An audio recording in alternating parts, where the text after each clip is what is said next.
Assalamualaikum warahmatullahi wabarakatuh. Alhamdulillahillazi unzila fil Qur'an hudan linnas wa bainatin minal huda wal furqan. Asyhadu an la ilaha illallah wa asyhadu anna Muhammadan abduhu wa rasuluh. Kiron amma ba'd.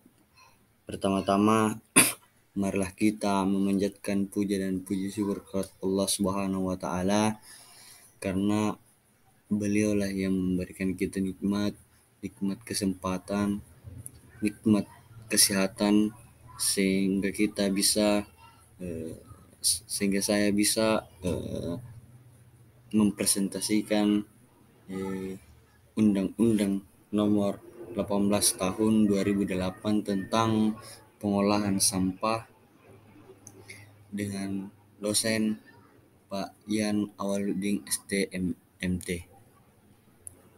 Langsung saja izinkan saya untuk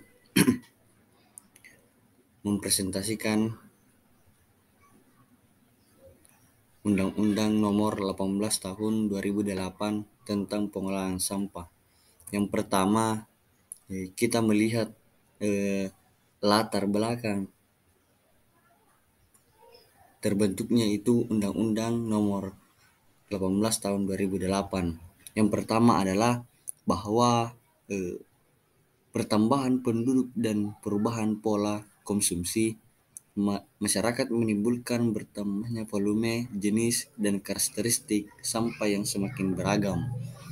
Latar yang kedua, bahwa pengolahan sampah selama ini belum sesuai dengan metode dan teknik pengolahan sampah yang berwawasan lingkungan sehingga menimbulkan dampak negatif terhadap kesehatan masyarakat dan lingkungan. Yang ketiga, bahwa sampah telah menjadi permasalahan nasional sehingga pengolahannya perlu dilakukan secara komprehensif dan terpadu dari hulu ke hilir agar memberikan manfaat secara ekonomi, sehat bagi masyarakat, dan aman bagi lingkungan serta dapat mengubah perilaku masyarakat. Yang keempat, bahwa dalam pengolahan sampah perlu kepastian hukum, kejelasan tanggung jawab, dan kewenangan pemerintah daerah, serta peran masyarakat dan dunia usaha sehingga pengolahan sampah dapat berjalan secara profesional, efektif, dan efisien. Selanjutnya, sebelum kita masuk dalam pembahasan, saya ingin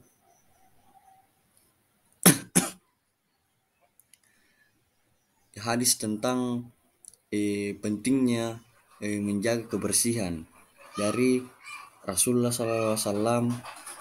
Sesungguhnya Allah Subhanahu wa taala itu suci yang menyukai hal-hal yang suci.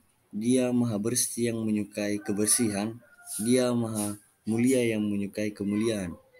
Dia maha indah yang menyukai keindahan. Karena itu bersihkanlah tempat-tempatmu. Nah, penjelasan hadis tersebut bahwa kita sebagai manusia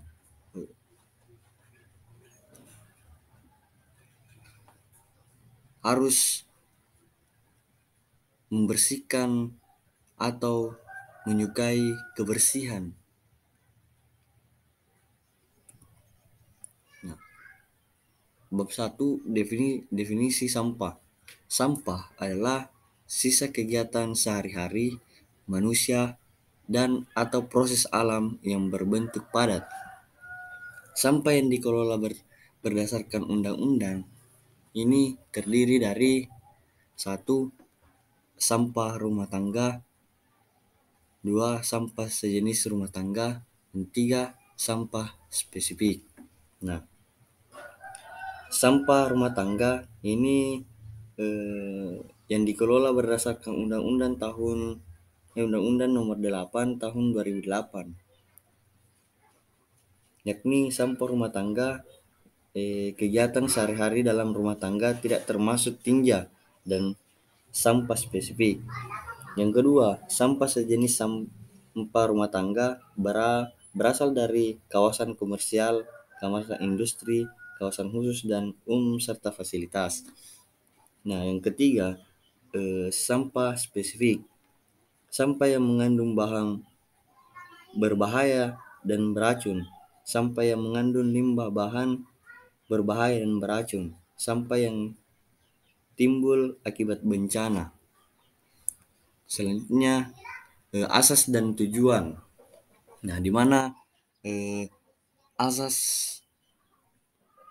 ini pengolahan sampah diselenggarakan berdasarkan asas dan tanggung jawab, asas berkelanjutan, asas manfaat, asas keadilan, asas kesadaran, asas kebersamaan, asas keselamatan, asas keamanan, dan asas nilai ekonomi. Nah, yang tujuannya adalah pengolahan sampah bertujuan untuk meningkatkan kesehatan masyarakat dan kualitas lingkungan serta menjadikan sampah sebagai sumber daya. Selanjutnya, hak dan kewajiban. Hak terdapat pada pasal 11. Yang pertama, setiap orang berhak mendapatkan pelayanan dan pengolahan sampah secara baik dan berwawasan lingkungan dari pemerintah, berpartisipasi dalam proses pengambilan keputusan, penyelenggaraan, dan pengawasan, memperoleh informasi yang besar. Nah, yang kedua, ketentuan lebih lanjut mengenai tata cara penggunaan hak sebagaimana dimaksud pada ayat 1 di atas dengan peraturan pemerintah dan peraturan daerah sesuai dengan kewenangannya. Selanjutnya, kewajiban.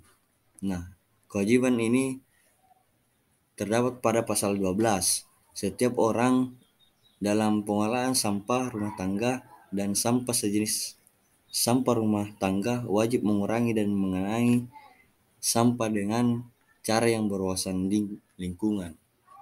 Pasal 13 mengenai kawasan permukiman, kawasan komersial, kawasan industri, kawasan khusus fasilitas umum, dan lain sebagainya, wajib menyediakan fasilitas pemilahan sampah.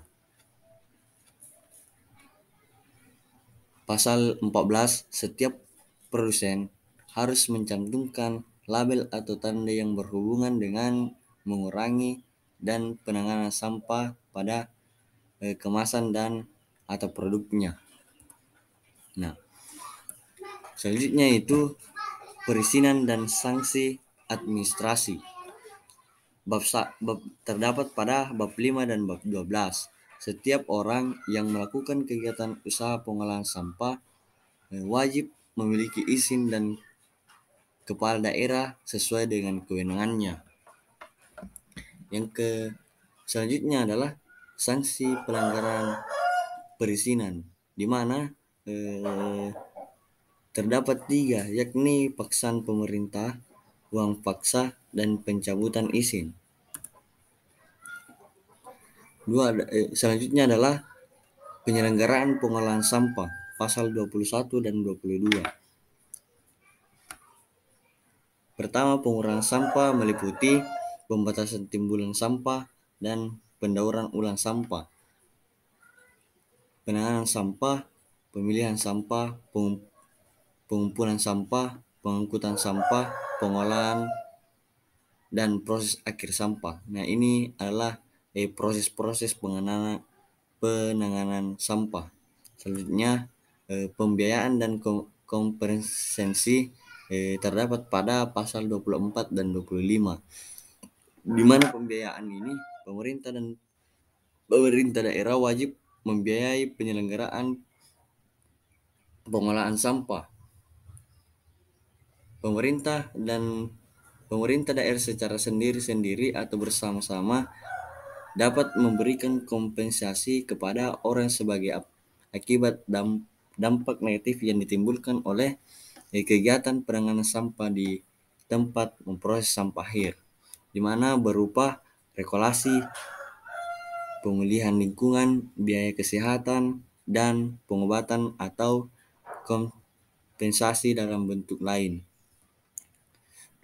Peran masyarakat terdapat pada pasal 28. Masyarakat dapat berperan dalam pengolahan sampah yang diselenggarakan oleh pemerintah atau pemerintah daerah. Peran sebagaimana dimaksud pada ayat 1 dapat dilakukan melalui pemberian usul, pertimbangan, dan saran kepada pemerintah, perumusan kebijakan pengolahan sampah, atau pemberian saran dan pendapat dalam penyelesaian sengketa persampahan. Nah, lapangan ini dimaksudkan dalam pasal 29. Setiap orang dilarang memasukkan sampah ke dalam wilayah negara kesatuan Republik Indonesia, mengimpor sampah, mencampur sampah dengan limbah berbahaya dan beracun, mengolah sampah yang menyebabkan pencemaran dan perusakan lingkungan, membuat sampah tidak pada tempat yang ditentukan dan disediakan. Itulah yang sempat saya sampaikan. Kurang dan lebihnya mohon dimaafkan, karena kebenaran itu datangnya dari Allah Subhanahu wa taala dan kesalahan itu terdapat pada diri saya sendiri. Syukran, dan saya akhiri dengan ucapan nun wal qalami wa ma yasturun. Assalamualaikum warahmatullahi wabarakatuh.